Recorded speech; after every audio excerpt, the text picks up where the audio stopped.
I think when it comes to fighting corruption, you have to look at it as a whole of society and whole of government approach. So every single part of the structure here is responsible for fighting corruption and making sure that the institutions that exist here are resilient enough that they can push out corruption when they see it or leave no openings for it to sink in.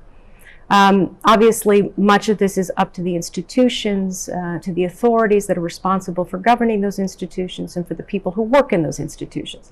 But institutions don't reform themselves.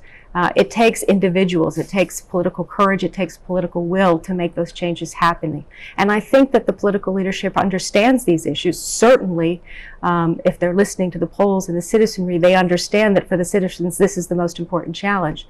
But it is not enough to simply pass a law or create one solution or one program. You have to approach this from all angles. And again, this is why President Biden pulled this theme out into a national security strategy and committed not only to fighting corruption in our own country, but partnering with those countries, those allies and partners that we care deeply about, to help them also tackle corruption, which is systemic, it's networked, it's a complex process, and it is something that you can't just fix one day and then be fine the next.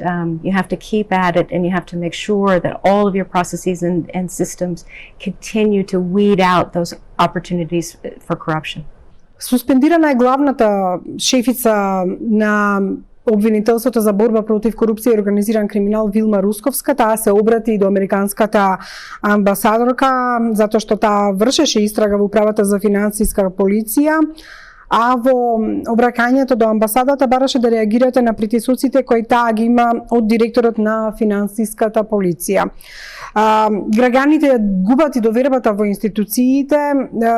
Дали верувате дека ова прашање ќе се реши во интерес на правдата на соодветен начин и дека нема да има притисоци од политички авторитети во овој случај?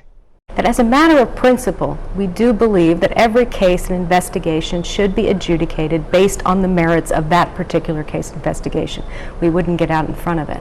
But I think it is important to reiterate, again, as a matter of principle, the justice sector should be independent of any political or other outside influence. It should be free from that kind of intervention, and that's what the citizens demand when they talk about equality for all and fairness and justice.